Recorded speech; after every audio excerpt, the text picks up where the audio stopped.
I belong to you. I belong to You do just what you want. You're the one I trust. And I'll always be around when you need some loving, baby. No one else. Let you down.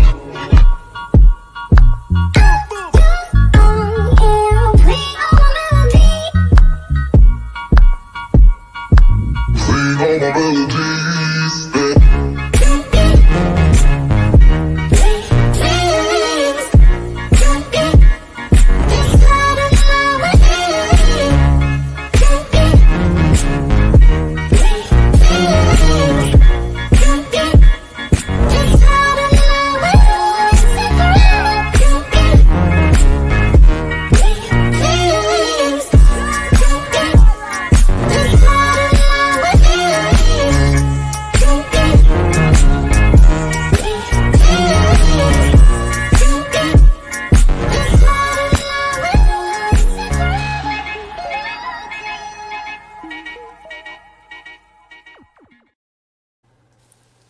Hey guys, I'm Cy. Welcome to Ace Podcast Nation, the home of the Andy Campbell Championship Show. This is episode 107. The show is available live on YouTube, Facebook and Twitter. Ace Podcast Nation, also your home to many other great shows and series featuring top guests, expert analysts and more. So please do give us a follow on social media, subscribe to the YouTube channel. And of course, if you want to keep it football, you can follow the football show at AC Footy Show on all social media.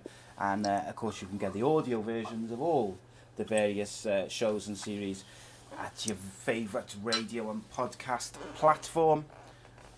Just as we wait for the various platforms and chat rooms to fill up, big thank you to Black Diamond Sports as ever for all their support around the show. Black Diamond Sports is a global sports agency representing sports stars from around the world. For more information, visit their social media pages and indeed their website, the links for which are in the description below and in the closing credits at the end of the show. Today's sponsor is Bespoke Financial and Dan Ralston. Dan Ralston is giving a free wheel away worth £140 with any new policy which is taken out. So check out this amazing offer, give them a call, see if there's anything there for you. He's looked after Andy for years with their various policies, including the critical illness and the injury cover.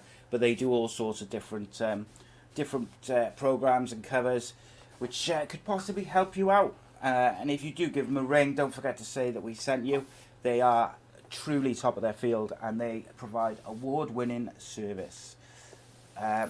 We'll hear a little bit more from them. We'll have a little video from them in just a bit. But with no further ado, I'm gonna bring in the co-host with the most, because we got lots to talk about, and I've got to get him in here before I start swearing. So, ex-Cardiff City and Middlesbrough striker David Jones's favourite son, Mr. Andy Campbell. How are you, mate? Good evening. Yes, surreal week in football terms. I know we're going to dig deep and really get into the weeds of what's gone on. But yeah, another fascinating week in the Championship. No more than most this week with what's gone on with Cardiff City, etc. But I'd start there. But I just read something in the group chat there that kids had a baby boy this week. So congratulations. I hope baby AC or baby Cy. Yeah, indeed. You know what I mean? Which one's who's he named it after? Which one? That's it, mate, isn't it? You know, so maybe let's see. both. Maybe both. I'll take a middle name. I'm not bothered. Yeah, I'm not picky. Not picky, but congrats. You know what I mean? Because Cade's always a follower on social media on the show, so it's got to keep the ladies sweet as well. Absolutely. I was in such a good mood yesterday. I was all happy and I was like, oh yes, this is going to be something fresh. Cardiff might just be an enjoyable end to the season. But there we go. We'll get into that a bit later. Because I'm glad though, mate, that all that kind of dropped this morning. and not at about 5 o'clock this evening, because this morning I was fuming. It's not like me. I'm quite quiet on social media generally, apart from podcast stuff. And I was talking to a few people, and I was just astonished, mate, at the ineptitude of it all. But there we go. I know quite you on social media. My phone this afternoon, last morning, was just ping, ping, ping, ping, ping, and I was chuckling because obviously the great device of an Apple Watch. It was just constantly just popping up on watch every 5 seconds. I'm just looking at me. I had a good giggle at myself this morning. It was great. Not happy at all. But we'll get into that a bit. So what we're going to do is we're going to kind of jump straight into to the team by team instead of doing any other business, and then we're going to give it a good talk about the last segment of the show.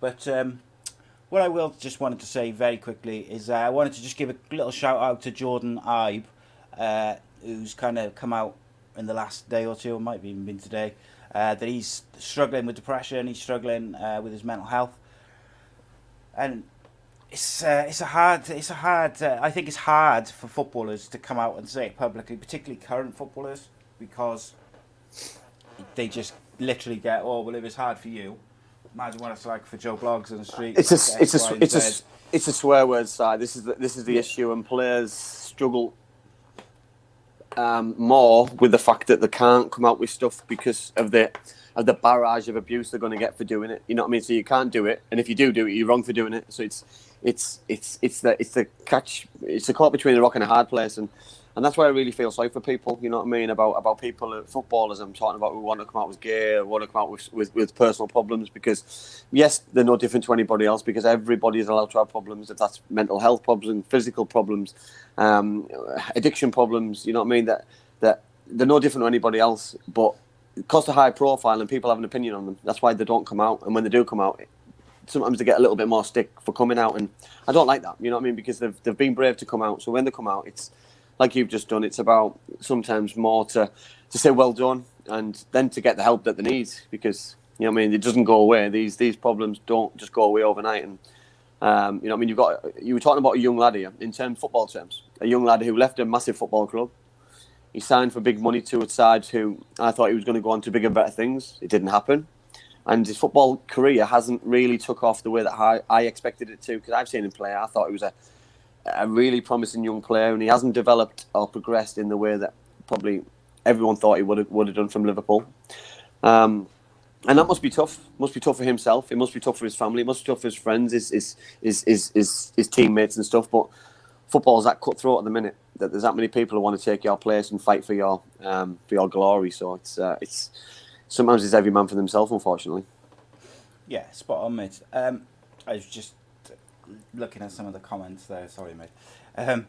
It's going to be an interesting show today, gotta say. Yeah, he had some rehab and stuff to improve his mental health when he was at Bournemouth as well. Yeah. So I think, like I said, as his depression by nature is a reoccurring thing, hopefully, like he can, get the help. And he seems, from what he said, it seems like he's getting a lot of support from the football club and from his friends and family. It's just, I think it's probably harder as well at the moment, just because of the pandemic and stuff, isn't it? Like, yeah. I get that they're able to go and play football and stuff, but they're also confined to their hotel rooms when they do away trips. Literally not allowed out of the room, other than when they play football. So whilst people sort of say, oh, they've got houses with pools and blah blah blah blah, like not all of them have. And also when they are on away trips, if you have a few away games in a row, you are literally confined to your room. Oh, listen, Si, some away trips can be so boring. It's unbelievable. You're relying so much on your roommate to get you through stuff for the night, for the day, the bus journey to be good. And if you're not picking up decent results, the bus journey back's horrific. And if you're going back to Bournemouth or going back to Carlisle or Torquay or somewhere where it's miles away from where you're playing, it's horrendous. Yeah, it's problematic, mate, today, right? But let's. I just wanted to make mention of that, mate, very quickly. Because I, like to talk about mental health, mate, as we go. So, we're gonna, as usual, we're going to start at the bottom and work our way up, which means we're also going to get to Cardiff City and the teams quite quickly because they're hurtling down towards the bottom of the league. But we start with Wycombe Wanderers. Oh, we haven't had any games, have we, for certain clubs? So Wycombe Wanderers didn't have any games. Sheffield Wednesday didn't have any games because I'm guessing COVID. I'm guessing there's no other reason for it. I didn't really see many things. So didn't play Saturday, didn't play midweek. So they're obviously have helped them, mate.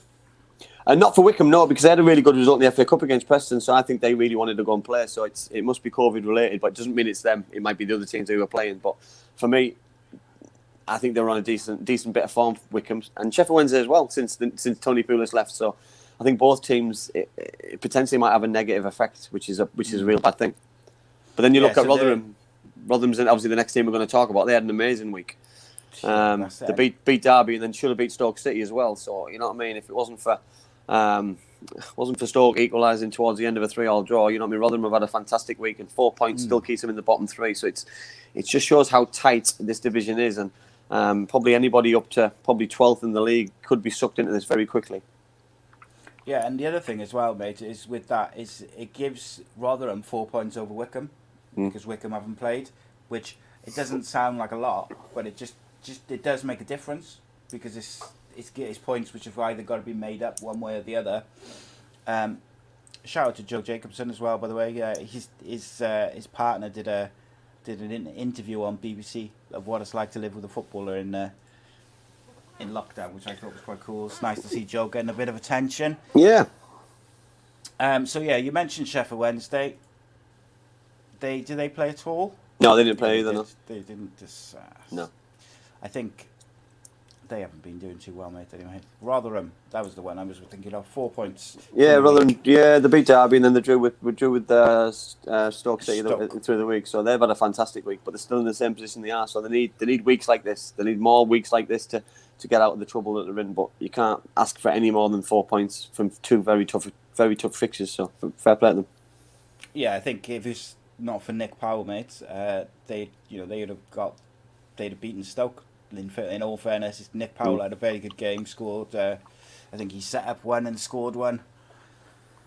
We've talked about Nick Powell before, but I feel for Rotherham because that would have been a massive 6 points for them, wouldn't it? Yeah, I totally agree. Yeah, it's a big one for both teams. Also, you know, it just shows the importance of every game. So important because there's points at stake, and points make prizes, and points keep you up, points get you promoted, points get you in the playoffs. You know what I mean? Points are so important. You know what I mean? Forget about how you want your team to play. You know what I mean? Forget about all this passing football and all this attacking football. It's about winning and getting points on the board, and you know what I mean. And some teams do it better than others. Spot on, mate. Next up, Derby County with their full-time manager Wayne Rooney. Yeah, so started off with a defeat, first defeat in a long time against Rotherham, obviously. But then midweek they go and beat Bournemouth, which is a fantastic result. So you know what I mean. I probably expected him to lose the second game or not win the second game, but. Fair play, you know what I mean. Kept another clean sheet. He's getting good at this. Obviously, still the issue with the club under financial restraints and things. Obviously, the players didn't get paid apparently. Still making signings, though, mate. Yeah, So it's difficult, isn't it? that. Yeah, it's difficult though, isn't it? You know what I mean? Because bringing in players doesn't really, unless they're spending money. You know what I mean? It's a hard one. But for me, they've got to keep building the squad. They've got to be doing it. You know, they've got to keep. If they're not careful, they're going to get dragged into the mire, so to speak. And if Derby go down, it could be absolutely disastrous for them. Indeed, James just cheered me up. He just reminded me. Going to pieces, isn't he? Yeah. It's a false position, though, in it fourth. Okay. Next up, Nottingham Forest. Forest had a great victory against Millwall at the weekend, and they followed it up with a game against Middlesbrough, and they were absolutely dire against Middlesbrough. I thought they were lacking quality, lacking ideas, lacked a bit of fight for me, and it just I was worried for them, you know, because they're coming off a victory. You know, I expected 6 points out of 6. They get a bit of confidence. They're flying up the table, and yeah, you know, I mean, Chris Hughton is doing a decent job because changing confidence, changing a mindset of what happened last season. But you know, I mean, when they turn in a performance, like they did against Middlesbrough must be quite alarming and quite worrying for the manager. Well, yeah, they're trying to. Chris Hughton's trying to change several aspects around the club, and whether it's the way they're playing football, the way they're moving the ball, the way the players approach games. It takes a bit of time, but that's why the manager's there, I guess, isn't it? Yeah, totally agree. To change things. Next up, Birmingham City. Birmingham turned Middlesbrough over on Saturday morning. I thought Aitor was absolutely spot on with his tactics. He came with a game plan. He finished with a game plan, executed it immensely. Clean sheet, performance, attacking, breaking away. Middlesbrough lacked ideas. Middlesbrough lacked a bit of creativity, and then he plays midweek against Preston North End and gets caught on a sucker punch with the way that Preston broke away with Scott Sinclair. Obviously scored a very good goal, but I think Aitor will be frustrated with his consistency of his players. You know what I mean? They're pulling a really good performance, like we just spoke about there with Chris Hughton and Nottingham Forest, but you can't follow it up with the second one. If you want to do well, it's a second game, third game, fourth game, which is going to bring you points, consistency, and levels of performance. Yeah, for 100%, mate. Yeah, with Aitor Karanka, I was all set. I had penciled him in for my ups because I was so impressed with his tactics on the Saturday, and then they went and just imploded. Was it Middlesbrough? No, it wasn't. Was it? A couple of days later. Do you know what I mean? Like it was two very Preston, Middlesbrough, and then Preston. I was right. I had penciled him in as an up, and I don't feel I can give it to him because they were two very different performances. But tactically against Middlesbrough, I thought he got the team spot on. And he was under pressure, mate, which was one of the reasons I was going to give it to him. Yeah, because sometimes it's not always easy to fiddle with the tactics a little bit if you're under pressure. Everything on Saturday, he'll have probably been going into that Middlesbrough game worrying. He's going back to his old stomping ground. He's needing results. You know what I mean? Middlesbrough are there flying with confidence, and he just executed everything just immensely and perfectly. So, you know what I mean? Fair play to him. Indeed, mate. Okay, next up, Coventry City. Didn't play again. Didn't play either. Didn't play over the. No. I thought they played once. My mistake. No. What's supposed to go? Did anyone play? You know. The next team played. Obviously, QPR played. They didn't play at the weekend, but obviously they played in midweek. Played in the week, yeah. They played in the week and they beat Cardiff City, obviously with what I can only describe as a very, very good performance. You know that we spoke on here about the inconsistency of QPR, but when they get it right in the attack with numbers, they break away, they've got pace, and they've always had loads of centre forwards, loads of attacking play, wingers, attack midfielders, centre forwards in abundance, and they're very exciting to watch. Yes, they let goals in normally, not against Cardiff, but you know, they kept a clean sheet. They scored the winning goal, and for me, they probably deserved the game overall. I thought they were the better side. Yes, Cardiff City towards the end hammered them a little bit and peppered toward the goal, and probably were unlucky not to score. But you know, I mean, for me, they deserved it and deserved the 3 points. Yeah, I thought QPR were very good actually, and they're one of those teams where if they get it right defensively, they look like they could do something in the league, but they just never seem to be able to put, like, they've put two wins together now in a row. It'll be interesting to see now what the next result is. Yeah, totally agree. I'm guessing they'll go and lose 3-0. Yeah, well, they don't draw. They don't draw, so they either win or lose. So it's they're going to the next game confident, but then they seem to do that. And they're very inconsistent. Why do you think that is, though? The inconsistency. Is it a managerial thing? Is it a player thing? Is it a coach? Tactics? I'd probably think it's a bit of inexperience to the Championship. I don't think they're quite a young squad, haven't they? Yeah, I don't think they stick to probably a game plan. I think they go into each game different. You know what I mean? Where the Norwich, the Birmingham, and the Watford, the teams at the top, Swansea, they go into every game with the same mindset, the same game plan. It's about doing this in the first 20 minutes, seeing the game out the last 20 minutes. Where QPR just seem to off the cuff a little bit. It seems like, you know, and every game's different, and I don't mind that. It's exciting to watch, but unfortunately, it doesn't work all of the time, but it worked through the week, so you can only give them credit for that. Yeah, 100%, mate. Next up, Millwall. Mixed week. Obviously lost at the weekend against Nottingham Forest, 3-1. men against boys at times, and Gary Rowett must be a little bit worried. And then they're going to the midweek game away at Huddersfield, which you probably think is a tougher game, and then win 1-0 with a solid performance, with they created a few chances. Yes, they rode the luck at times. I thought Huddersfield were sloppy in front of goal, but it was a huge 3 points for Gary Rowett. You know what I mean? Because if they're not careful, they could get dragged into it. They could get dragged into it very easily if they're not consistent with the results. Because Millwall have done really well over the course of the last couple of seasons, and Gary Rowett especially has had a very good managerial career. So I expect them to be safe because of who they've got in charge. But results are what are important. But yeah, great result against Huddersfield. Yeah, it was good stuff, impressive. With Cardiff, mate, do you want to discuss that now, or do you want to discuss? No, it I think we'll go. The games, then we'll go into everything. Yeah, right. Yeah. So the next team will be. I've gone off the table now. Huddersfield. Terrible week. 2 defeats. Watford against 2-0 at the weekend. And then a defeat against Millwall at home. And listen, we speak about inconsistent sides, and we speak about teams doing well. And if Huddersfield stay where they are, they'll probably see it as a positive season, which I will because of what happened last year. But you know what I mean? I can see them underachieving a little bit this season because I expect a little bit more. They've got a new manager. He's got some really good ideas. He's picked up some really important points at good stages in the season. He creates more chances. They've got a better setup than they had last year. But you can't afford to lose 2 games on the belt, 3 games on the belt, 4 games, 5 games, 4 out of 5. It's all about getting points on the board. And if they've got any aspirations to get up in the top half and be there consistently, they've got to be picking up points at home against Millwall, in my opinion. Watford away is a different one. Yeah, they need to do it quick though, don't they? Because you can't have too many weeks of losing 6 points. No. And obviously they've lost 3 in the league. They've lost 4 on the bounce, 3 in the league. That's a worrying trend. You know, we've just seen, as we're going to talk about, Neil Harris go after a 4 or 5 games losing streak. Clubs will not put up with that.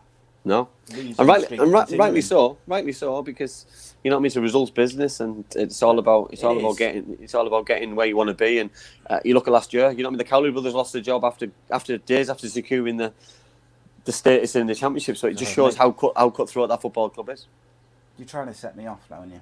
I'm just saying. Trying to set me off. No, I'm just saying. I'm just saying. It's not just Cardiff City who make rash decisions sometimes. I'm not saying Cardiff is, and we'll speak about that. But for me, you know what I mean. That no one's job's safe. So if you think you've lost two on the bounce, you need to think you need to get results back on the board as soon as possible. 100%, and I do agree. You can't just let it go on and on losing streak.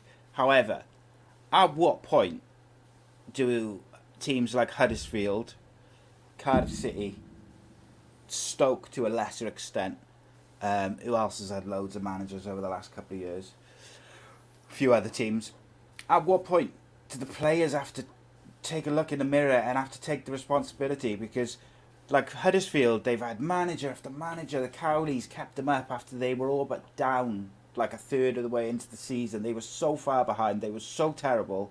They kept them up, and they still sacked the manager, and it's the players who are getting the new contracts and the pay rises.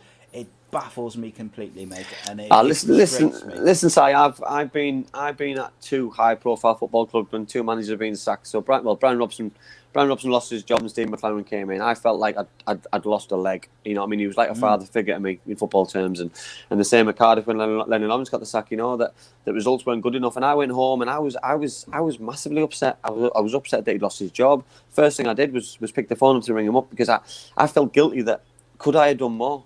You know what I mean? What role did I play in him losing his job? You know what I mean? I didn't score enough goals, so I predominantly I played his role. Much, no, why would? Well, no. Why would they? Why? Listen, I'm not saying everybody. I'm not saying everybody because that's disrespectful. You know what I mean? But not everybody goes home on a Saturday night and thinks about their performance and thinks about their result and thinks about how they played. Not everybody goes home and is bothered and is haunted by the way that they played or that somebody's lost a job or whatever. You know what I mean? And listen, everyone's built differently, and everyone's mentality is different. So it's, you know what I mean. But there are people like that who do that on a daily basis. They analyse themselves every day. So yeah, I'm not even sure there's some players who care on as the game's going on, mate. Let alone afterwards. Next up, Luton Town. A tough week on paper. Bournemouth away and then Brentford away. To pick up 3 points out of those two games and a 1-0 defeat at Brentford, I think they'll take that. Yeah, that's a great. Yeah, listen, they're having a really good season, and it's the amount of goals that they're not letting in. You know, what I mean, they're having a really, really good time. You know, what I mean, they're keeping clean sheets, they're doing well, they're keeping scores down. They're not scoring as many as they did last year, but I think with the way that they're setting up, the way that they're playing as a team they're starting to, for me, they're starting to show that they're a championship side. Instead of being a promoted side, they're now a championship side and deserve to be called that now. Yeah, and I still... which is the biggest credit I can give them.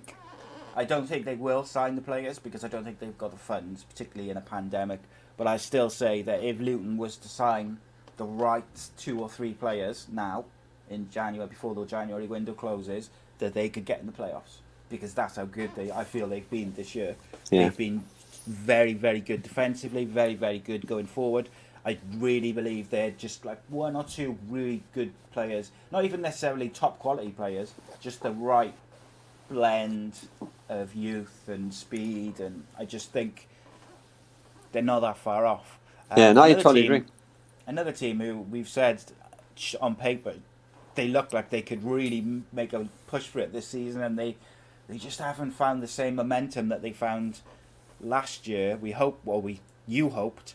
And we thought that with Bradley Dack coming back in, they'd probably make a push for it. They only played the 1 game this week, which they drew with Stoke, and it's Blackburn Rovers. Yeah, listen, if Blackburn have any aspirations about getting in the playoffs or better, they've got to be winning the home games. They've got to start picking up regular points, and that's wins, 4 points a week, if not sometimes better and sometimes more. And Stoke City with 10 men, you know what I mean? I expect a little bit more from Tony Mowbray's side sometimes. And I just think with the players they've got on paper, they've got options all over. You know, they've got options off the bench to make things better. They've got some very good players on the pitch. The spine of their team is surreal, is very strong and very good. You know what I mean? Is on paper, if not, be challenging with the best teams in the Championship. So, you know what I mean? They're a massive football club, but there's high expectations about go that. And is it pressure? Is it the pressure what gets to them? You know what I mean? At this stage where they're expecting the playoffs, so they don't make it. Are the players feeling the pressure of the expectation of playing for that big club who's won the Premier League? I don't know, because they're underachieve as a group, season after season at the minute. Yeah, I agree. I really thought they were going to push on this year because we were very impressed with them last year, and they made their squad even stronger in the summer. And you knew you had Bradley Dack coming back, so it was almost like, this could be the year, and they just haven't got going there. And don't get me wrong, they've had a couple of little purple patches, but in between those patches has been very shoddy, and that's a problem. On shoddy, mate, they had been previously in some fantastic form, but not a good week for Barnsley. No, but a really tough week. Obviously playing Swansea and then playing Watford. You know what I mean? It was really going to be a tough week on paper, and it's proved out to be that way. They've had a really solid season. They've done really well. One thing I wasn't impressed with, and I'm not sure who decides these crazy stuff, is timings of games. Obviously Barnsley against Swansea kicked off at 7:45 or 8 o'clock, on Saturday night, which is fine. TV game. I'm happy I watched the game. It was a good game. I thought both sides were really good. They gave it their all. But then Barnsley have to play on Tuesday night. Give them an extra day to play the next day. Listen, it's all about what about a pandemic? What about diseases spreading over a 48-hour, 72-hour period? Well, that's going to break bubbles. Make sure there's 72 hours between games. Between games, you know what I mean? Give them a chance. You know what I mean? And give the players a chance to recover as well. Because I'm arguing here over 3-4 hours. But then if they had to travel. For the travel back as well, because they had to travel to Watford, so everything's added on top of it. And I just think it's unfair sometimes when I see things like that, because this isn't my football club. You know what I mean? I'm thinking it from a player's point of view. If that was fans as well, it's unfair on fans as well.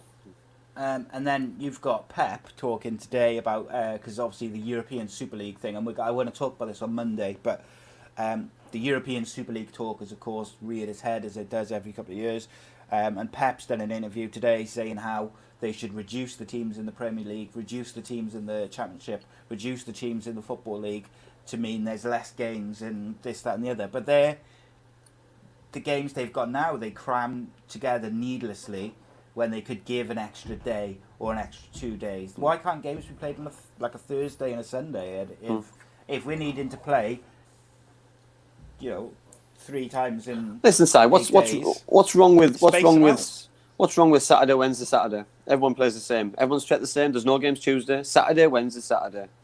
Yeah. Everyone kicks It's off 'cause at the they same want time. every game on TV, isn't it? Of course, the yeah, only reason. but that's unfair though. You know what I mean? That's unfair because then the teams who, if you're playing a couple of big sides, you could be on TV twice in 3 days, but you could be With, like, having less A day recovery. and a half between it, yeah. Yeah, that's not fair.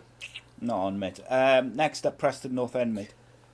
Mixed week. Started at the weekend. Obviously lost to Bristol City, which Bristol City obviously haven't been in a good reign of form. And then they played Aitor's side on Wednesday. I thought they were excellent. Second half, I watched parts of it. And Scott Sinclair's goal. They broke away at such pace. And Scott Sinclair ended up with a winning goal, but it could have been 3 or 4 other players who could have got that final ball past to them because they broke. And it was 3v2, 4v3. And it was phenomenal attacking play. You know what I mean? With numbers, at pace. It was really, really, really, really nice to watch. And it reminded me of what Scott Sinclair used to do for Celtic, for Villa, for other clubs, and you know what I mean. It was like he was rolling back the years a little bit, and Preston will do really well if they can keep hold of him. Yeah, absolutely, mate. I think he's been in fine form this year. One thing I was going to just quickly say, guys, if you are watching on YouTube or Facebook, if you can give us a thumbs up or a like, because that does help us with the algorithms to find new eyes and ears and helps us find some new people. Just takes a second. Next up, mate, Bristol City. They played one game this week, the weekend against Preston, beat them 2-0. I thought they were very good. They haven't been in a very good reign of form. Dean Holden's, finding managerial pressures a little bit probably tougher than he did as a player. He's got a big squad. He's got plenty of quality to pick from. But Bristol City aren't a team where people are scared of going to Ashton Gate anymore. You know what I mean? The Ashton Gate full of supporters is a different place than it is where Ashton Gate with no supporters in it. You know what I mean? It's not as hostile. It's not a difficult place to go anymore at the minute. So it's like other places. But yeah, they're only as good as your last game. So fair play that they beat Preston North End because they're a very good side. Yeah, 100%.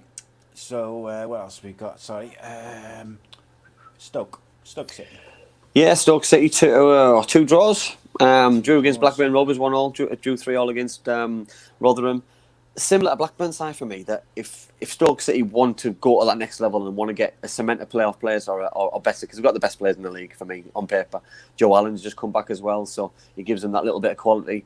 But they can't afford to let 3 goals in away to Preston. They can't afford to get men sent off at Blackburn. They can't afford to let goals in. You know what I mean? They're scoring enough goals, but they're letting too many in for me to really, really push up that table and to catch the Norwich Cities of this world. Yeah, apologies if you can hear my dog. It's barking at the bin, man. We've had loads of comments, and a lot of the Cardiff comments I've purposely not put up on the screen. I've left because I'm going to go back to them when we go back to Cardiff. Greg Gilmore, who was our guest on Monday, I like it. Questioning. I'll come back to that, mate, just before we go into the Cardiff stuff. Yeah, I like it. We're on a bit of a roll and stuff with these teams now. I see on paper, Stoke will be disappointed with 2 draws, but I got to say, like, Rotherham are in great form. Yeah, Blackburn are a very good team. So I think maybe I'm giving them a little bit of disservice, but I look at the players and think, I just think 4 points looks a lot better. I know that's a stupid thing to say, but it's those 2 points are so just make a massive difference. Of course, but like when you look at it though, Blackburn equalised with 15 minutes to go. Then straight after the goal, James Chester gets sent off, which puts Stoke down to 10 men. So maybe a draw is not such a bad result. And obviously, like I mentioned, Rotherham have been in great form, and Stoke got that late equaliser through, or not late, but 75-minute equaliser from Nick Powell, and really probably could have pinched it at the end. Yeah, it's a good point I think in the end for that one. So yeah, it's on paper beforehand they would have wished or been hoping for victory. I would have thought from both games, but I guess it is what it is. Stoke should be doing better though. Ultimately, mate, they're 8th in the table with that squad, think so. And the way they started the season. Also, next up is the mighty Middlesbrough. Mixed week. Saturday they didn't really perform as well as I wanted. I thought Neil Warnock's team selection for me wasn't what I thought he was going to be. He didn't play Watmore. He didn't play other attacking players, which I was just the game was crying out for. But he put them all back in against Nottingham Forest, which they won quite comfortably. I thought they were the best side, deserved to win. But listen, I'm in dreamland. You know what I mean? The Middlesbrough 7th in the league. You know what I mean? With a game in hand. So you know what I mean? I can't. I couldn't have wished for a better season so far. And even if the wheels fall off this season and they finish mid-table or towards the end, you know what I mean? Listen, I can't fault the way that the players have responded to a new manager, the way that the managers galvanised that football club and got them the position they're in. And I think there's more to come. So, you know what I mean? I think I'm trying to build him down a little bit because I do believe with the way that Neil's doing things, I just wish they could pick the home form up a little bit and make the Riverside a fortress again. Because if they could do that, then they'll be a force to be reckoned with because their away form's outstanding. Spot on, mate. Ian Curtis says Warnock will get him in the playoffs. I said that at the start of the season. Do believe if we go back and have a look at those shows. One thing I will say very quickly on this: Neil Warnock did an interview today or yesterday. Saying he felt disrespected by Neil Harris because some of the comments which Harris made when he came in, and I really liked what he said. I can't find the comment, but basically to paraphrase, he said when Neil Harris came in, he basically said I needed to change a few things and change the mentality of the players from the previous regime, and Neil Warnock said what winning, and I thought that was quite amusing. It was like a a bit of. I don't think he was being necessarily malicious. He was having maybe like he was getting his point across in typical Warnock fashion, basically. But look, he's not wrong. Bournemouth. Mixed bag against SAG. Obviously, they got beat against Luton Town. Pool week. Got lost both games 1-0. You know what I mean? Not a great week, but they signed Jack Wilshere. So, you know, I think a bigger picture, you know what I mean? I seen his interview this morning. Do you know what? If he can get fit and he can get them going in midfield, he'll dominate games in the centre of the park and he'll get goals, he'll assist, his set pieces are excellent. And if they can keep some of their attacking power, I believe they'll fly up that table, in my opinion. On his day, mate, I've seen him dominate Champions League teams. Barcelona players, best players in the world. Yeah. But obviously the biggest issue is he's just not been able to stay fit. I was surprised that it was West Ham, wasn't it? Let him go, with all honesty, because I thought that when he did play, he was actually seemed like he was getting a bit of momentum. But mate, I don't watch West Ham a great deal. Maybe Gaz or one of the other guys can tell us. It's probably more financial for me. You know what I mean? It's if they can bring in two players on this kind of money, then it's a no-brainer sometimes. But look, if they could get him firing and fit, it's phenomenal signing for Bournemouth. That really is that's the sort of signing which could take you from playoffs to automatic. Because it could be the catalyst for a run of games, couldn't it? But that's the signing side. What emphasises the Championship and just shows it is the Premier League too. Because we're talking about the gap between the Premier League and the Championship is so minimal that some of these teams can go straight up to the Championship, straight up to the Premier League, and they don't have to make that many changes. That Jack Wilshere could play. You've got some of the Bournemouth lads would just go straight up. Norwich City probably, if they do go up, it looks like they're having a fantastic season. Will they buy loads of players? They probably won't. You know what I mean? So the gap's not that big. But you know what it shows on Bournemouth's behalf, mate? It shows ambition. Yeah. You sign in an former England, it could be a current England international if he was to really hit form. I think it helps though with... Yes, he's injury prone, but I still believe that that's an ambitious sign-in because he is too good for the Championship. I think it helps with parachute money as well, though. I think that gives you a little bit of a cushion. Of course. But just to quickly use Cardiff as an example, have Cardiff spent their parachute money from 3 years ago? Yeah, I know. I know. You know what I mean? If fit Jack Wilshere is the best player in the Championship by a country mile. Yeah, I'm not saying, by the way, that Cardiff should have signed Jack Wilshere. I'm just saying that Bournemouth show an ambition, and then I use Cardiff as an example for the parachute money not being used maybe as it should have been or could have been. Next up, Watford, mate. Is it Watford? I thought it was Reading. Did I miss out Reading? I got him on my screen as well. Yeah, Reading, mate. Yeah, sorry. Reading. No game at the weekend, but they beat Coventry City 3-0. That's a good result. Yeah, great result. Coventry have really picked up. They went down to 10 men, but Reading blew them away. Another clean sheet. Obviously, Michael Morrison, who was on the show about a month ago, will be very pleased with the way that he's playing. And a little mention to Michael, he was in the top 20 of consistent minutes and games. So that's a huge achievement for him personally. But it just shows what a bit of consistency, confidence can do to a team, because Reading started the season on fire. They blew up a little bit. They had a bad month, and then all of a sudden they're picking up again, which is perfect timing, because they're always in and around where they are. A little bit like Preston were last year. Yeah, I'm going to talk about him in a bit. Lucas João, though, wow, was on fire in this game. Assist, goal, sensational. Really, really phenomenal performance by him. Watford next, mate. Yeah, 2 clean sheets, 6 points, 2-0 win against Huddersfield and a 1-0 win against Barnsley, and they just keep rolling on, don't they? You know what I mean? When you've got some of the Premier League talent that they've got in their team, Cleverly, Troy Deeney, you know what I mean? The Cathcarts, they've got an opportunity to get back to the Premier League just by being hard to beat, workman-like, solid. You don't need to batter teams. You don't need to win 4-0, 5-0. You don't need to win a game twice. It's about winning football matches and getting over the line. And if you can keep clean sheets, you've got half a chance.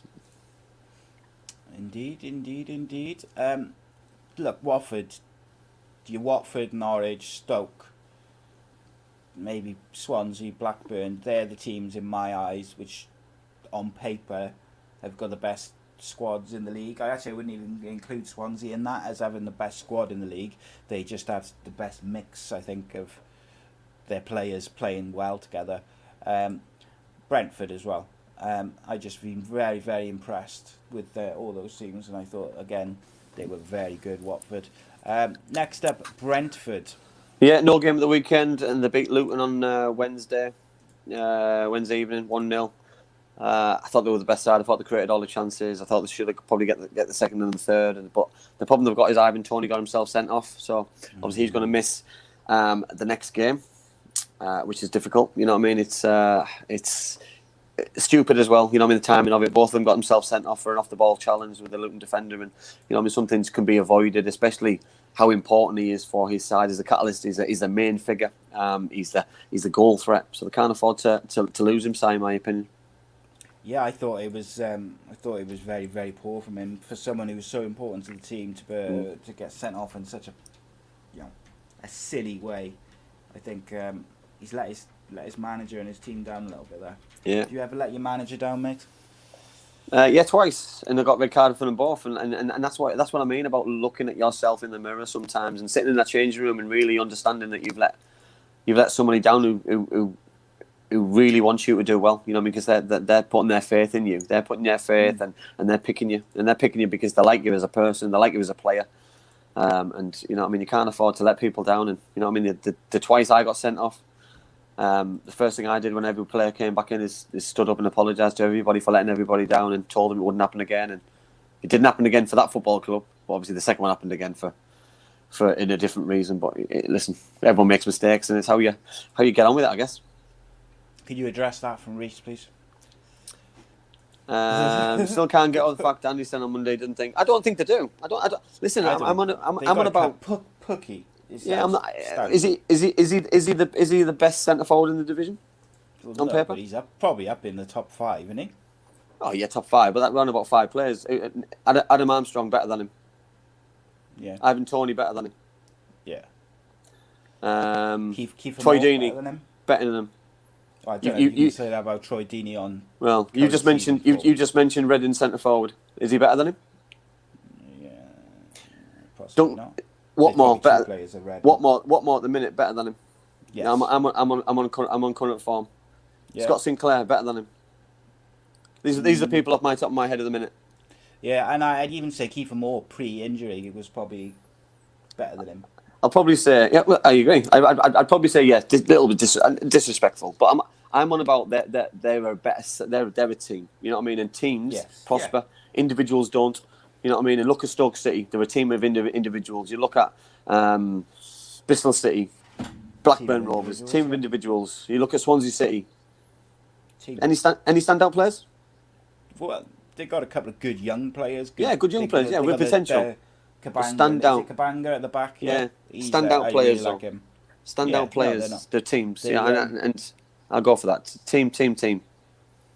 No I in team. Oh yeah. So, by the way, Reese didn't say Pookie. I did. Yeah, I know. That was my opinion. That was didn't just see. me. I didn't see his other two. He said Campbell and Benadia.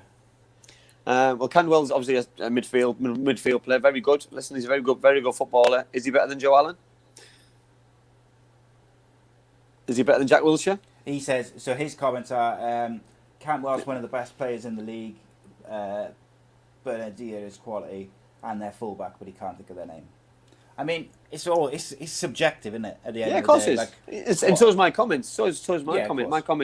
My comments aren't meant to upset people. They're there because I believe that Norwich City are better. They're a better team than they have of individuals, whereas Stoke City have better individuals than they are as a team. Yeah, I think that's fair to say. Cardiff City have better individuals than they are as a team. Yeah, I mentioned Swansea a minute ago about as a team, how I do think they're overachieving when you look at them on paper.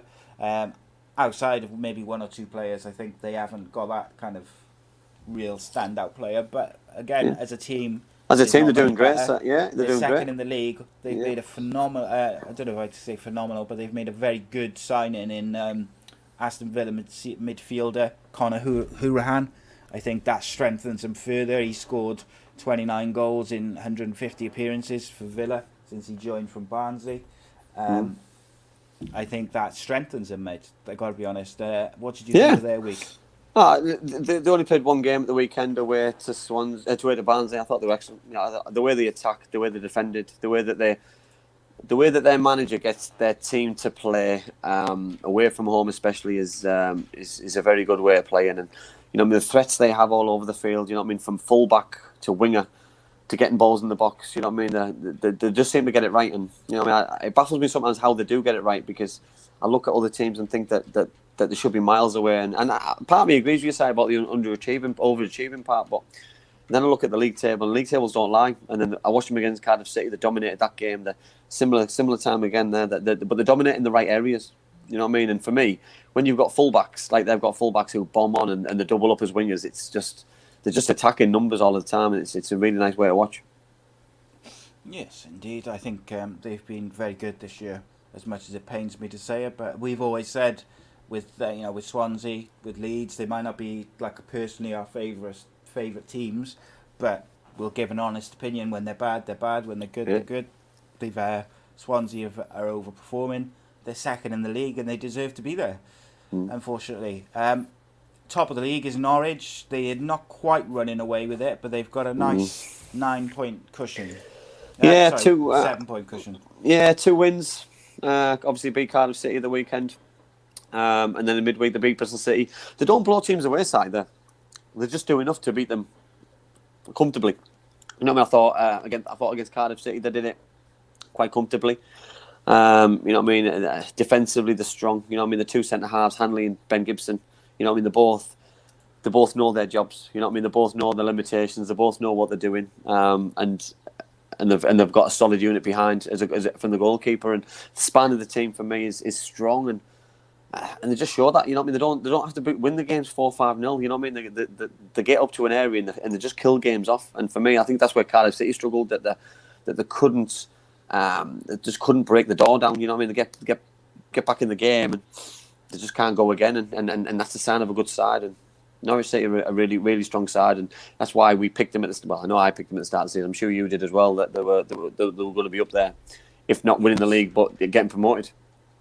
Yeah, they've effectively got the same team that they went up with last time round, because they didn't sign anyone in the Premier League. They tried to do it with the same players from the Championship. They didn't quite have it at the Championship level. They've got Premier League level, and then they've come back down, and obviously they're a strong Championship squad, and they look like they're going to do it. But they haven't sold anybody either. Mate. They haven't sold anybody either. There is a long way to go, though, mate. Yeah, I agree. And they're only 7 points clear, so I don't think it's quite done and dusted. but you don't know.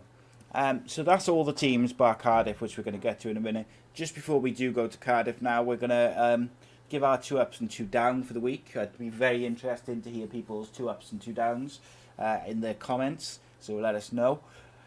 But I wanted to get your opinion on a couple of stories, and also I'm going to go back to Greg's question as well. The first story I wanted to get was Bristol City have recorded a £10 million pre-tax loss, which they reported a couple of days ago. What is your view on that, and is that a problem for a Championship side? It should be a problem for a Championship side, but it obviously isn't, because if they can afford to lose that kind of money, they can afford to invest that kind of money, then they're obviously bringing in money, or they're planning on bringing in money from other avenues. And you know what I mean? For me, I think we look at the figure and think it's a huge figure, but within football terms, it's probably not a big figure coming down from the Premier League. You know, so it's top man our goalkeeper over 40s, and I can't listen. It's just a big figure for me. I think it's achievable for people to make that back up within football terms. Yeah. What do you make of that comment from Lorna there? Dave Jones had it right. He had loanees and free players, brought them together, and they made a fantastic team that gelled. Yeah, listen, there's ways that people do things, and sometimes you don't have to go and spend loads of money at doing it. You know what I mean? They can be shrewd. Neil Warnock didn't really spend a lot of money, you know what I mean, during these times at clubs for over promotions. So there's ways and means sometimes. So Rob's just, I'm sure I've seen today that Cardiff are losing £3 million a month. When we had Mehmet Dalman on, he said outright Cardiff were losing £3 million a month. And I would imagine that hasn't changed since then, because it's still the same financial year, isn't it? Yeah. So that's very, very true, mate. The other story I wanted to get your opinion on, we did touch on it very briefly earlier, but I wanted to really discuss it quickly. Derby County can't pay their players, but Derby County are at the very least being linked with signing players, if not signing players. How is that okay? Yeah, it's like it's a grey area, isn't it? You know what I mean? Because we hear that they bring players in, but we don't know what they've got rid of. So they might have got rid of more than they brought in. You know what I mean? And that might be releasing players out of contract, and generating more income for the for bringing players in. So I think sometimes you've got to take things with a pinch of salt, because but it doesn't look good from an outsider looking in. You know what I mean? Because it looks like they can't afford to bring players, but they're bringing more players in. That's just unfair. Well, one of the players they've been linked with is Josh Murphy from Cardiff. Yeah.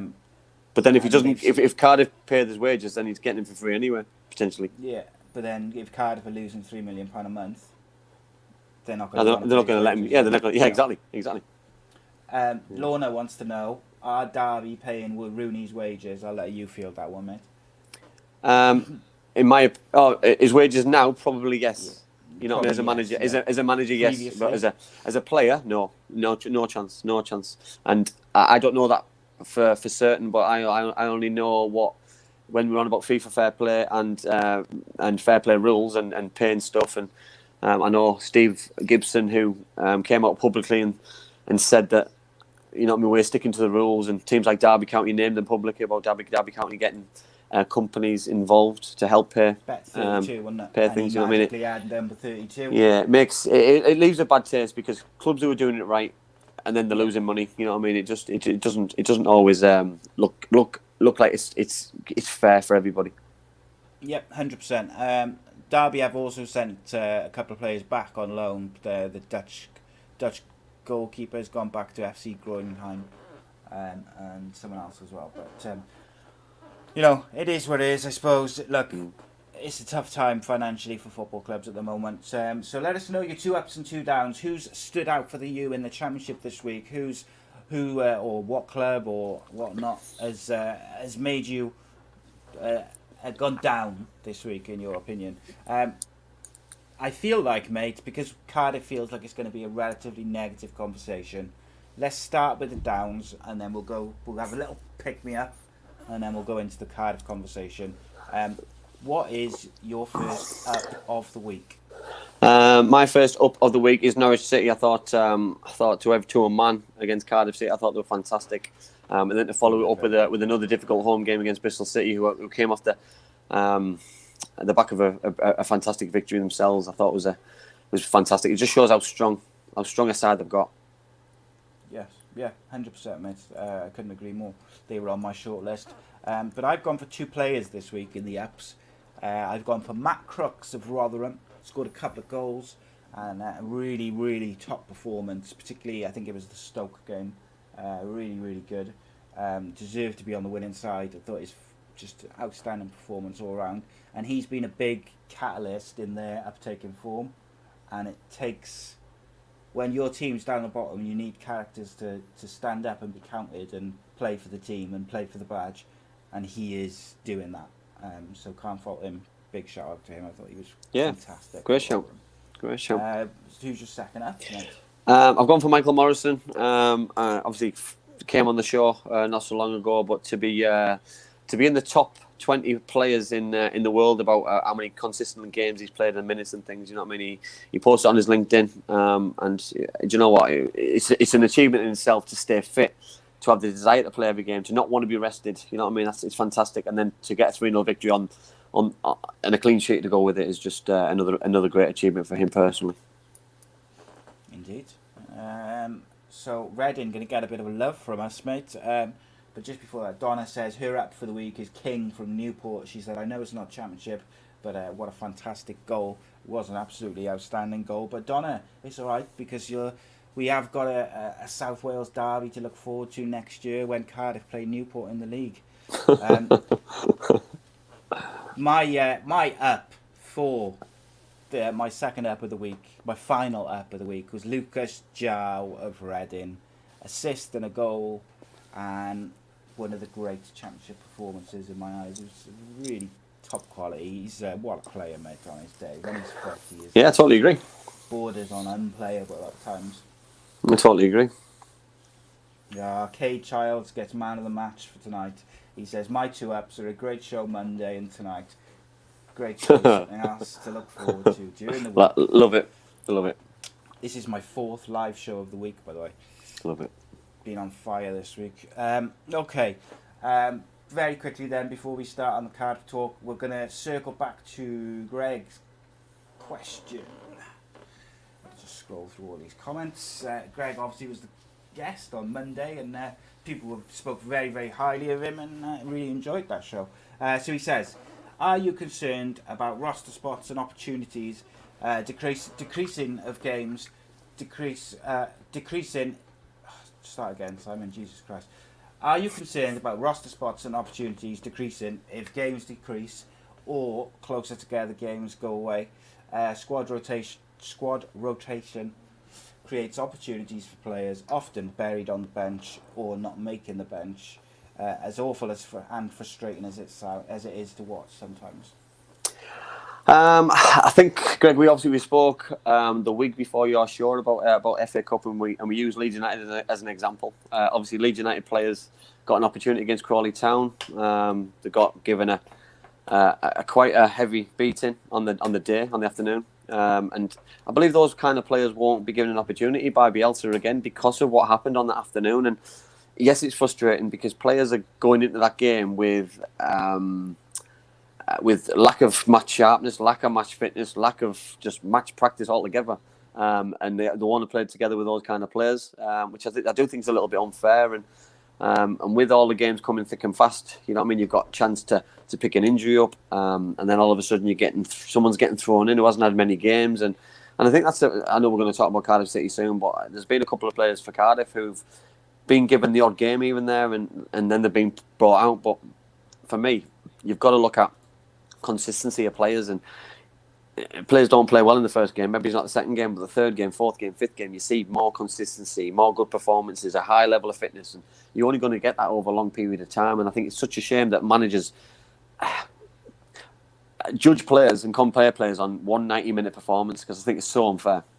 It's been my biggest criticism of the way Cardiff City have managed Josh Murphy, is that he's clearly a player who needs 4 or 5 games to feel The same as Gavin White, yeah. Gavin White as well. Yeah, Gavin, yeah. And they've just never given him more than 2, maybe 3 if you're lucky in a row. And I just feel like you're never going to get the best out of a confidence player like those two if you don't give him a run. You just got to bite the bullet and give him a run of 5-6 games. And then if they don't perform, then, great. But it's not as if the team was tearing up trees to warrant not trying something different. Okay, so what we'll do is we're going to start, first of all, mate, with the results on the pitch. Obviously, the 2 games at the weekend.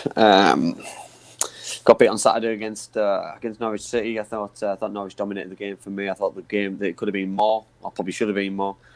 And then the second game, it was more about the lack of performance for me and the lack of cohesion.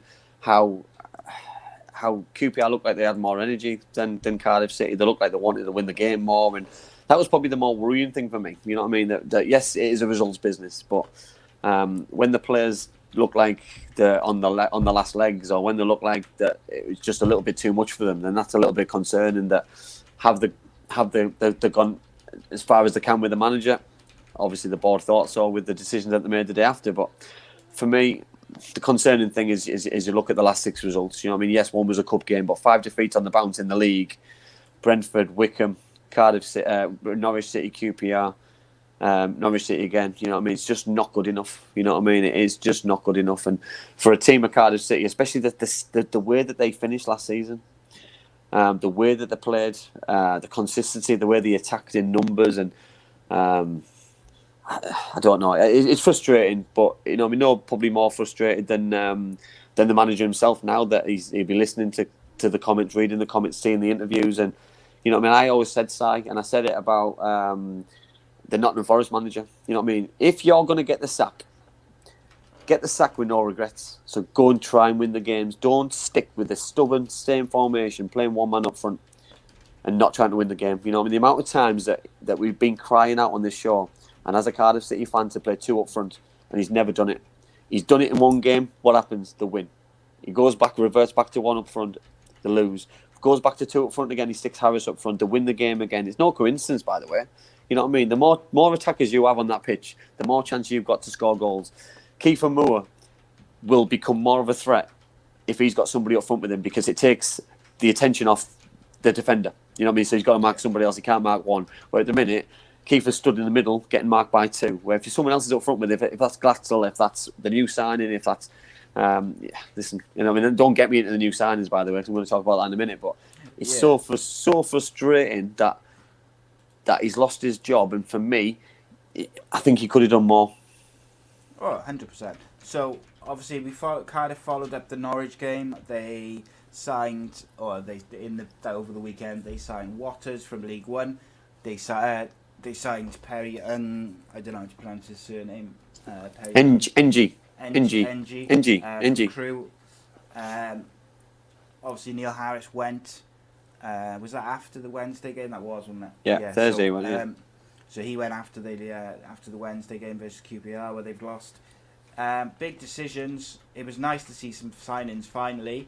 However, as I think I mentioned, and I think you mentioned, I mentioned last Friday that I felt Cardiff needed proven Championship players, or at least players who could hit the ground running and perform straight away and wouldn't be like. So we got Ojo, for instance, who on his day can be phenomenal, but because he's young and he's still learning and he's learning on the job, you might get 1 good game, 2 alright games, then another good game, and then you never quite know where it's going to come because you just don't quite know, because he's a young player.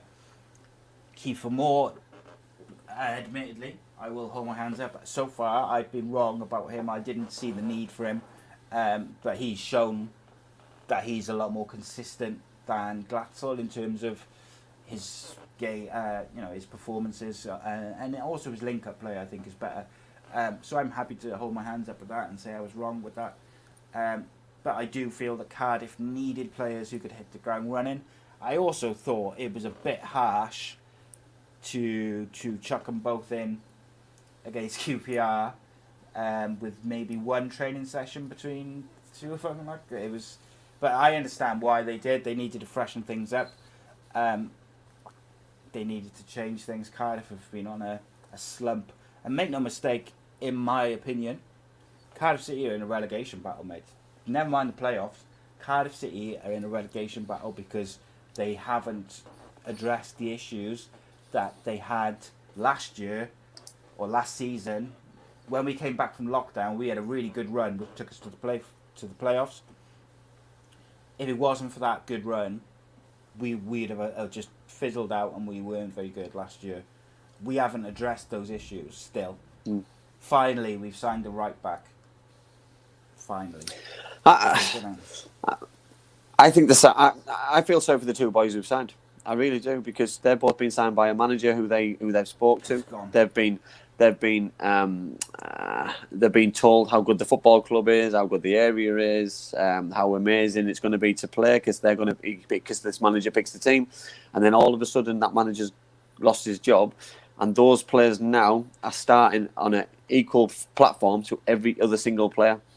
And I'd be worried if I was one of those two players, because probably not NG, because I think he's got the potential and he's got the reputation in League One. I think he's done really well. I think Watters is a different kettle of fish for me, because centre forwards are judged on goals, and if he doesn't score at a higher level, which he's now playing at, he might find himself out.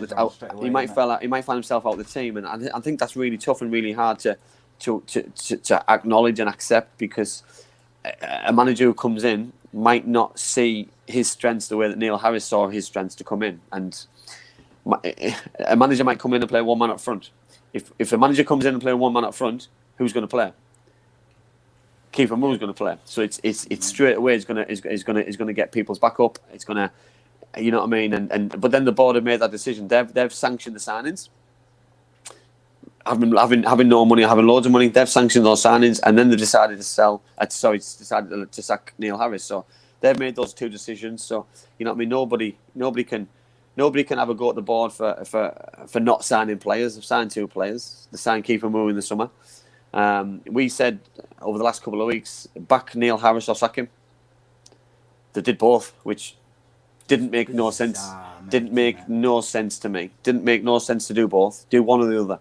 Oh, we didn't do our downs, mate. I just realised. No, I didn't know. Very quickly, what were your downs?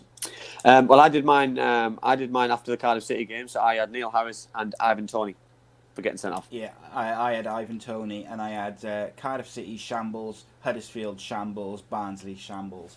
That was my notes. Basically, they all had an absolute shambolic week, so I put them all in as one.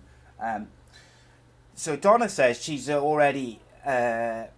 So Neil Harris got sacked this morning.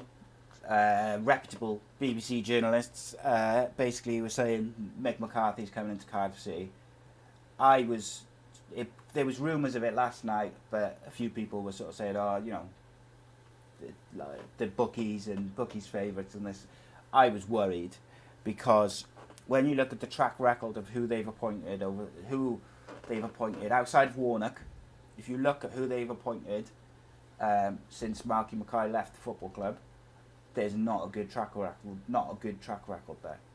For me, when Neil Warnock left, the only reason I was okay with Neil Warnock going was because I thought we were going to go for a younger, more vibrant, more tactically, maybe adventurous, but also like just playing football a bit more attacking and a bit more better to watch. But not just that, being a bit tactically different. And looking at who you're playing against and maybe switching it up a bit and being more tactically aware. We didn't go for a manager like that. We went for Neil Harris, and straight away I said on the show, I said to you, that's a mistake, because all that is just a poor man's Neil Warnock. He plays exactly the same type of football, just he isn't as good. He had just been sacked by Millwall, so what? He wasn't good enough for Millwall. But he was suddenly good enough for Cardiff. I didn't understand the logic behind it. I felt like it was a cheap option, going for someone who wouldn't rock the boat, etc., etc. And now, I very much feel like they're doing the same thing that they did when they brought in Russell Slade. Look, first and foremost, I'm not saying Mick McCarthy is Russell Slade. He is a far better manager than Russell Slade is. But the general gist of why he's being brought in, I believe, is the same reasons. He won't rock the boat. He'll do as he's told. He'll collect his money, and he'll do it for very little money, and he won't spend it. He won't ask for a lot. And I know, like, I'm sure Donna or whoever, other people will say, oh, he's going to only be there till the summer. It's a short-term appointment just to make sure they don't get relegated. One, that's no guarantee that Mick McCarthy keeps him up. Mick McCarthy hasn't done anything really good in football, like in terms of winning things or promotions, in about 10 years, if not more. He's just been sacked from Cyprus, and I'll address that in a minute because I know the reason is slightly thing, but Andy, me and you discussed that before the show, which we'll go into now. He plays dreadful football.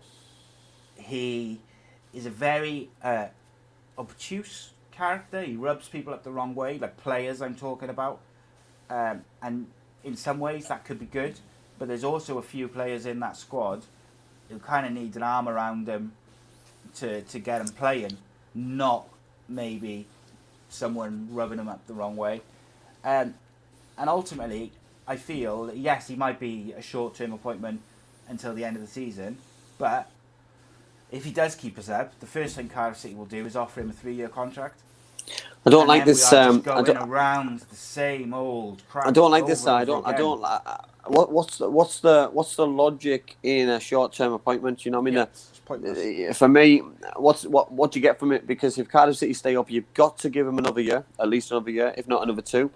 If he doesn't do well, what do you do? Just sack him anywhere? Yeah, because if he hasn't done well, then there's a good chance that Cardiff City won't be in the division what they're in. I don't understand it. For me, if you've got a manager or a coach or somebody that you want to give the job to, and it's a long-term plan, give them it. Give them it, because the chances are they'll be able to work with the players. They'll be able to galvanise the club because they'll give the players the boost. I look at win ratios. You know what I mean? Neil Harris had 38.7% win ratio. You know what I mean? Neil Warnock 43.8. Who else will I probably cover? Malky Mackay 43. Davy Jones 41.9. Lenny 41.3. Corky 42. Bobby Gould 46. You know, you can go back 20, 22, 23 years. You know what I mean? That Cardiff City need to win football matches. You know what I mean? So to get the best out of a player, for me, I look at some of the young managers what are available, some of the young coaches, some of the how on earth is a young manager or coach ever going to get an opportunity in English football or British football if the same managers are walking around getting jobs? It baffles me. I just don't understand it. You know what I mean? For me, I'm not one for giving short-term appointments. If the board thinks that Mick McCarthy is the right man for the job, give him the job for 3 years. Don't give him a 6-month contract. Give him a 3-year contract. If they think it's Lee Boyer, if they think it's John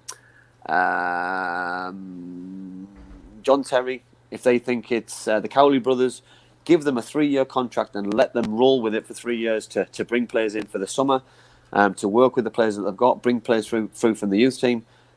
Forget the 6-month contract, lark. You know what I mean? For me, it's not enough. It's not good enough. It's not a long-term vision, a long-term plan. Cardiff City is an evolving football club with passionate supporters and a great history. You know what I mean? Don't mess about with the club. Don't waste 6 months. Why waste 6 months? That's all we're doing. If you're going to give somebody an appointment for 6 months, you're wasting 6 months. Give somebody the job now who wants the job. And what I don't understand, right, is these same managers who we have this roundabout, like you mentioned, of it's the same managers going round and round the clubs constantly. It's not like they're doing, like, it's not like those managers which keep getting the jobs are being particularly successful. And that's what I find frustrating about it. I could name off the top of my head 5 managers who could do the same thing that Mick McCarthy's going to do, just better. Gaz has just sent a super chat and he said, Si, if not Mick McCarthy, then who? Okay? So I will give you the same example that I gave to someone earlier. You could have had Paul Cook, who can work with a shoestring budget, is experienced, is defensively sound, but he also plays attacking football. He also works with academy players. he also is off the back of doing a very, very good job at Wigan. Like, Wigan were all but relegated last year, and he almost kept them up. Like, I know he didn't, but the fact that it was even remotely like a question was remarkable from the position they were in. And I just like, So for me, there's too many people would get paid less than Mick McCarthy as well. By the way, there's too many people. Yeah, listen, you can reel out the people and the reasons why. Eddie Howe, unemployed, wants an opportunity. For me, Cardiff City, a bigger club than Bournemouth. Nigel Pearson. If you're looking for anybody on a short term, look no further than Nigel Pearson. He would keep it up. He would galvanise players, but he wouldn't want it short term. He wants a project. He wants a long term plan. Danny Cowley, you know what I mean? Fresh, young, vibrant, wants an opportunity in football club. The club we're talking to Lee Boyer. Has Lee Boyer done anything different? He'd moved to the Championship now, 100%. He wants an opportunity. Gareth Ainsworth, ex-Cardiff City footballer, passionate about what Mark he does. Hudson. You know what I mean? So there's opportunities and people there, and you know what I mean. For me, I've just reeled off four people who I would prefer to see manage a team that I support, and I've got a fund, and I love that. I love the football club. I want them to progress on, but I'm not a fan of somebody getting a job for 6 months. It doesn't appeal to me. Funny you should say that. Reece has just said that Paul Cook actually turned down the job. Do you know why? Because he wanted longer than 6 months they were offering. Now, why are we offering 6 months to anyone? That's the lack of ambition, the lack of organisation. If we didn't have a plan of who we wanted to come in, then we may as well have left Neil Harris in. Because I tell you something, mate. If you're asking me if I would have kept or if I want Neil Harris or I want Mick McCarthy, I want Neil Harris. And you know how much I didn't want Neil Harris. I didn't want him from the start. I made that very clear. I supported him while he was there, but I didn't think he was the man for the job. I didn't think he was good enough. I was proven right, by the way. Just saying. Listen, if I had the choice of keeping Neil Harris until the end of the season or having Mick McCarthy till the end of the season, I'd rather keep Neil Harris. Because at least some of the players want to play for him. I don't listen. If this 6 month thing is baffling me, I don't see what's going to come available in the summer. I see it as more of more of a problem. That if they know it's a 6 month thing, then if someone's still under contract, they're just going to put another £1 million on the contract and just offer someone a contract just to know that they're going to come sniffing. I just don't, you know what I mean? It's if they've identified 5 managers now, and one of them's short term, 4 of them's long term, or one of them's long term, offer him the long term job. You know what I mean? Give him 2 years, get at least 2 years or 18 months, a chance to stabilise that club for the rest of the season, the season, and I guarantee you that person, if they're young, they're vibrant, and I'm not on about young as in 30, 40. You know what I mean? As in they've done it. They've got a previous track record of doing well. And if that's Mick McCarthy, listen, if Mick McCarthy gets offered an 18-month contract, then he does well for that football club. So I don't care who's in charge, but 6 months is a pointless exercise for me. Yeah, my opinion is that Cardiff City as a football club have got greater problems than whether Mick McCarthy is the manager or Craig Bellamy is the manager or Mark Hudson is the manager or Russell Slade is the manager. It doesn't matter. Do you know why it doesn't matter? It's because the people who are signing the players, none of them are football men. They all come from other businesses. So this transfer committee is, in my opinion, I don't want to put my views to you or to the show. In my opinion, it's not fit for purpose because they are fundamentally not addressing the issues in the squad, in the coaching.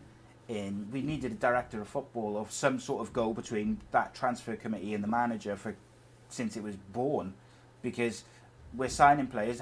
There was a player, I forget which player it was, but there was a player which was signed, and Neil Harris made out in the press, whether he was playing a bit of city buggers or whatever, that he didn't even know had been signed. We've already know that the club have signed players the managers have not wanted since this committee was born. There's much bigger problems than who is the manager. Mick McCarthy could come in, play the same football we've watched for the last 4 years, and he could do really well. Great. But we're still going to make the same mistakes year in, year out. We're going to sign players we don't need. We're going to we're not going to address the issues and the positions that we do need to address. We're not going to improve the academy. We're not going to bring academy players through because it's not. It should be cost effective, but for some reason, it doesn't work like that with the way the club have got it set up. I'm upset by it all, mate. I gotta be honest. I'm not even angry anymore. I'm just upset by it because I feel like the fans are the ones who are just being mugged off. Because you come a few months, they'll be asking for season ticket money, and I'm sure there'll be some rumours of some big signings and this, that, and the other. But until they address the fundamental problems, it's going to be the same thing year in, year out, mate.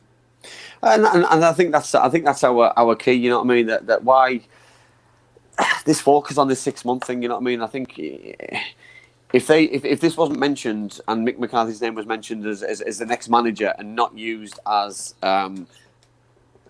yes, people might say they want someone younger. They might want, you know what I mean? But they would back the next manager. But how can you back a manager who's only going to be given 6 months? Because do you want him to do well because you know he's not going to be there, or you don't really want him to be there because you want someone else, but then you don't want him to do badly because if he does badly, there's an opportunity that football club and our football club could end up in League One. You know what I mean? So you're caught between a rock and a hard place straight away, and I think it's so unfair to put pressure on somebody who doesn't know the players, to ask them to work with players who they've never worked with before, and get a tune out of them in the next 6 months, 4 or 5 months. If you're a player who knows the manager's going in the summer, are you going to run through a brick wall for him?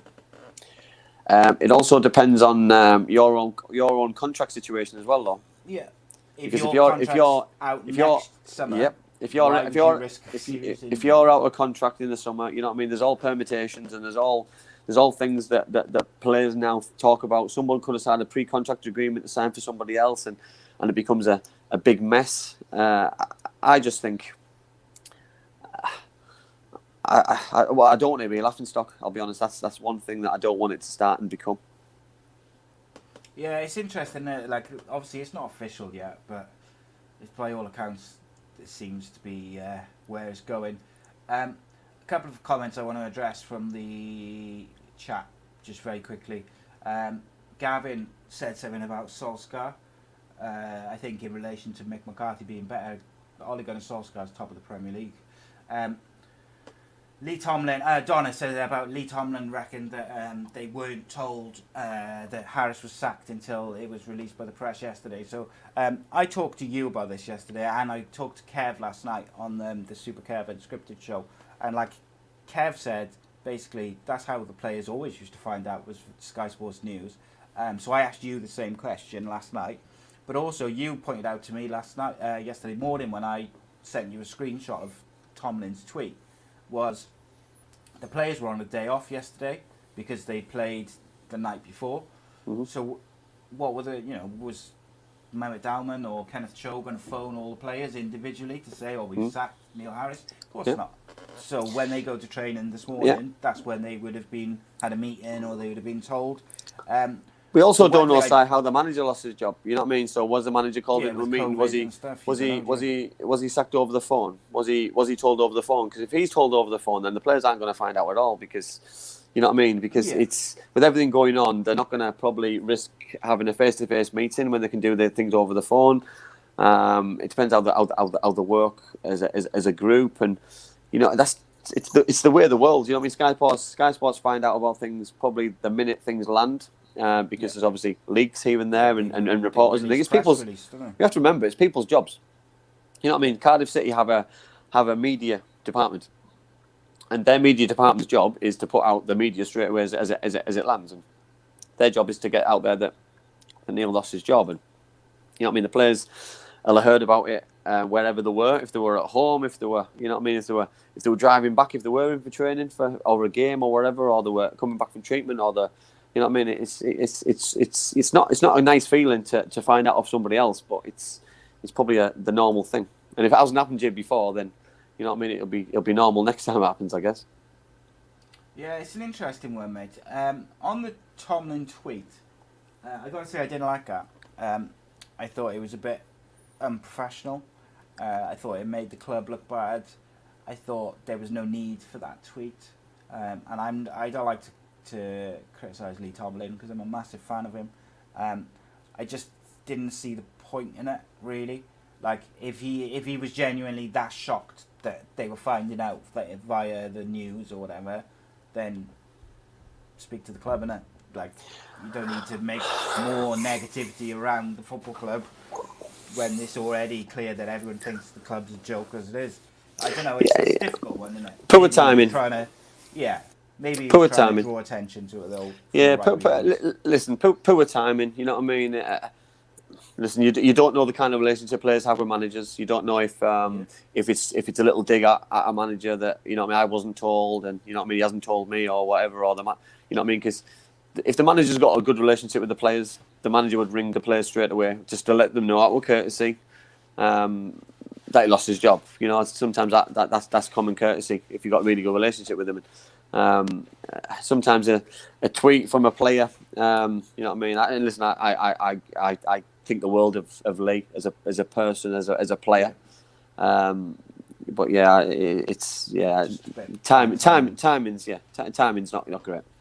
Another couple of comments I'd like to discuss. Rhys David Owen says, look at the successful clubs in the Championship in the past 5 years. They have all hired young managers who play expansive football.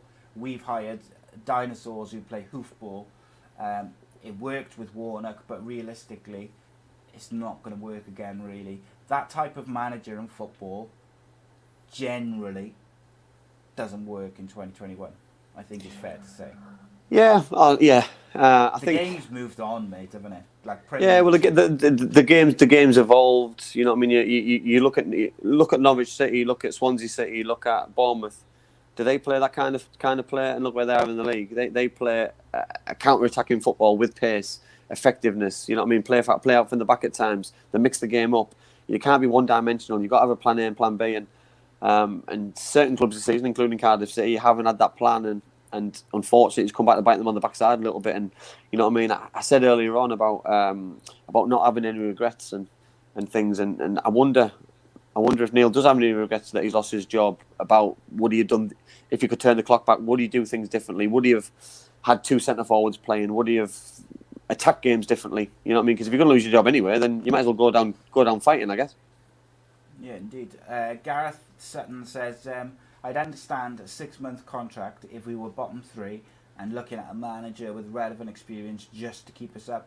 But surely any decent manager could keep us up given the current league standing, the ability of the squad, and the use of the remainder of the season to get to know the players, experiment, and at some point we need to stop consolidating and look towards the future. You said earlier, when does a player or players take responsibility for their actions and for the performance? If Cardiff City get relegated this year, whose fault is it? Players. Right. Yeah. Players' fault. You know what I mean? They've got to take responsibility. You know what I mean? You can't hide behind a manager. You can't hide behind somebody. They can't hide behind COVID. We can't hide behind things. Players have to take responsibility. I've been relegated before. It's not a nice feeling. You take it on the chin. You make sure that you get your football club up the next year, and you feel guilty and you feel horrible about it in the summer. Likewise, if you don't get promoted and you get beaten in the playoff semi-final like we did for Cardiff City, and I've done it my time in Middlesbrough. You know what I mean? You take the plaudits when you get promoted. You take the praise when it's due. But you've also got to take the knocks when you're not playing well and you're underachieving, and the league table tells a different story than what you're telling it to be. You know what I mean? For me, you've got to take responsibility sometime down the line. Yeah, I agree. The players have got to take responsibility. However, me personally, I'm holding the board fully at fault because they've made terrible decision after terrible decision since Marky Mackay left, excluding Neil Warnock. That's not mine. That's not even an opinion. That's fact. Like they have made mistake after mistake after mistake. Okay, last couple of comments. Matthew says, I want my players to run I want my players and expect my players to run through a brick wall for me and the team, whether I was there for 6 months or 6 years. Players' mentality these days is so different. Isn't that a standard thing though? Yeah, I never ever said I was any good at football, but one thing I did every time I run on that pitch, I would just run around like a headless chicken sometimes, and people say that because when you use that as a tool, then you've got nothing to lose. Because I look at players in the Championship, Premier League, Cardiff City. I wish I was half as good as some of those footballers technically. You know what I mean? And some of the things they can do with the ball and without the ball, and think Jesus. But you know, I mean, one thing I did when I put a red shirt on, blue shirt on, whatever colour shirt I put on, for every team I played for, is I ran around. Yeah, yes, absolutely right, mate. Ian Curtis says Tomlin probably glad he's gone. Hardly played. He hardly played him when he could have played him. Yeah, and I think that's probably maybe he was having a dig at Neil Harris, and it came across slightly, maybe not how he intended. It came across like he was supporting him. But yes, it did. Yeah. Garen Cole says, are the board even interested, Si? Tan hasn't been seen down the city for years. Mehmet Dalman tried to buy into Charlton. I rest my case. Listen, the football club is a strong part of the community. We love it. Listen, this show has a big part to play in Cardiff City. You know, we talk about it all the time, and if it wasn't for the ups and the downs, the football shows like this would be boring, right? You know what I mean? This is what make it. You know what I mean? Because it's a matter of opinions. That things aren't going great at the minute. Someone's lost a job. Now we're trying to pick out the bones of whose fault it is. Players, managers left, chairman, owners, CEOs, whatever. The board, fans. You know what I mean? Everyone's got a different opinion on whose fault it is. You know that. And when I mean fans, by the way, I mean lack of. You know what I mean? Because you know what I mean. I can't make excuses for. I could never imagine what it's like to play in front of 0 fans on a competitive game week in, week out. But it's the same for everybody, so we can't make excuses for that. You know what I mean? When I see some comments over the last 24 hours to say, well, you know what I mean, that Cardiff City rely on the supporters. Yeah, of course they do. But every footballer relies on supporters to get them through games, because when you're tired, last 15, 20 minutes, you rely on the 13th, the 12th man to get you through. You know what I mean? A little bit of adrenaline, and when that's not there, so I get that. I totally understand that. But then that goes for Accrington Stanley players. That goes for Swindon Town players. That goes for Man United players. It goes for everybody. So everyone's in the same boat, and you don't see. You know what I mean? Liverpool are having a bad time at the minute, but you can't make it as an excuse. They haven't scored a goal in 2021, mate. Kelly says, get Dalman back on the show. We are trying to do that. That's not going to happen until the season's over, for definite, if it happens at all. Obviously, that was a difficult one for us to pull off, but I am trying to. Is that true? Is that true? Is it just come out? Trying to see if he's been announced. Looks like I'm going to Twitter now. Oh, Jesus Christ. Yes, it is. Yeah, just for the remainder of the season. What is the point? What's the point? Do you know what? Right, you haven't swore all, Sean. You're going to finish off. I pride myself, mate, on the fact that I don't swear on our shows.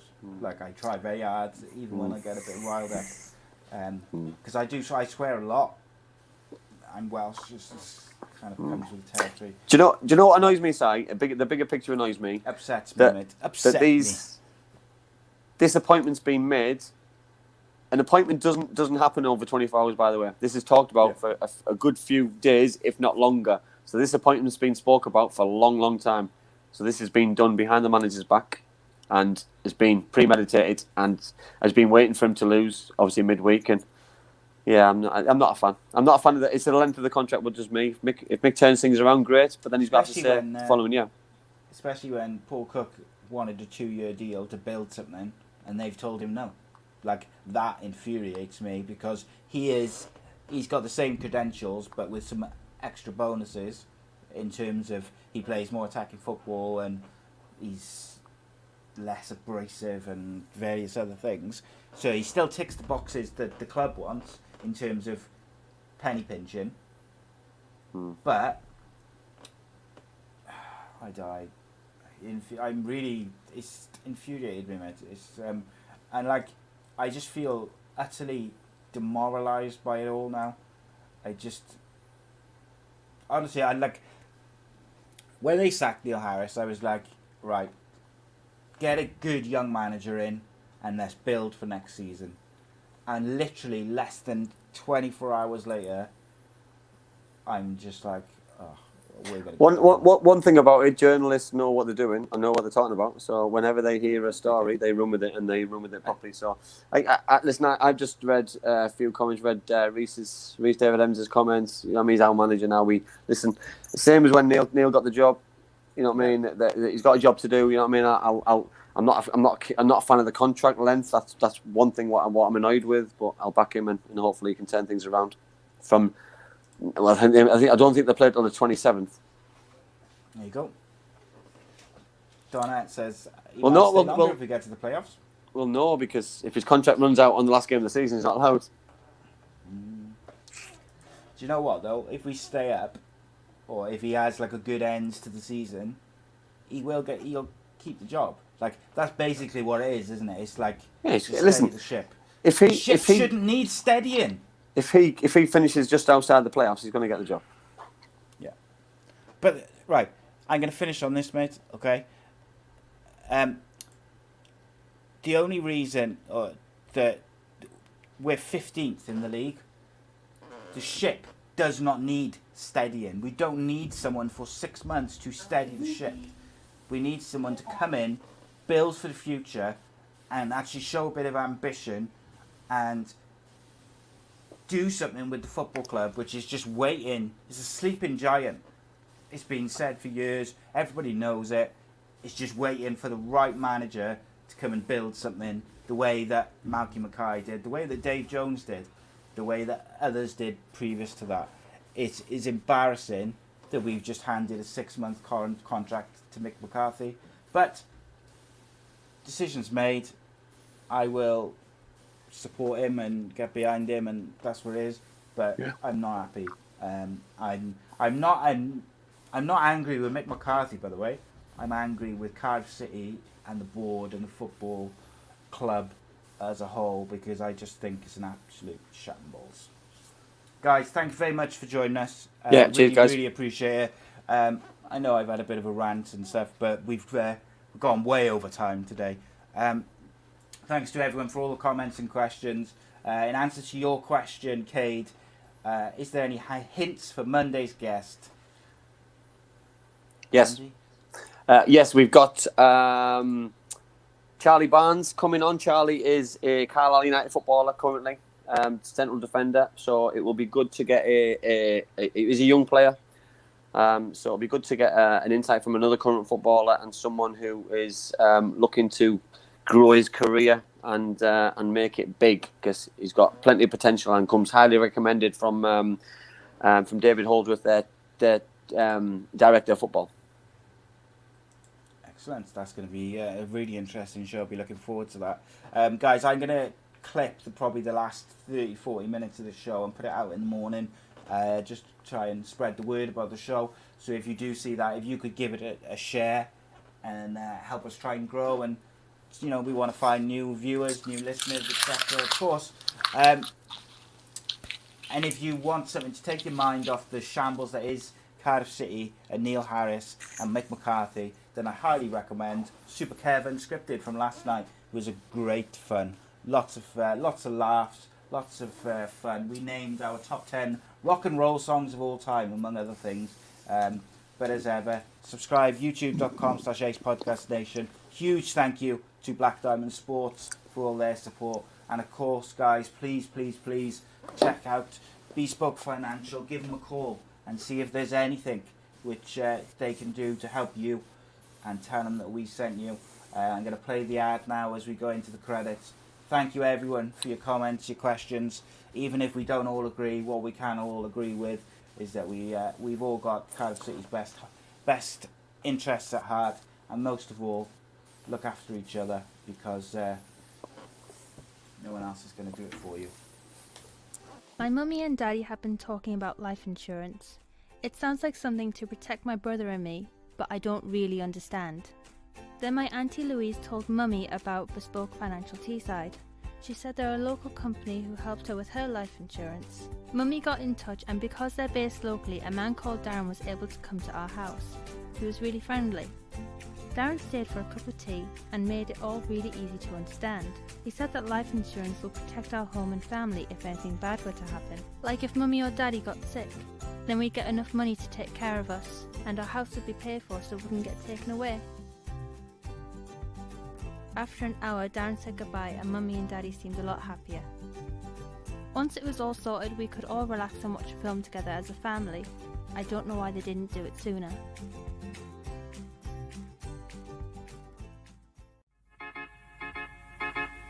I belong to you. I belong to you. Do just what you want.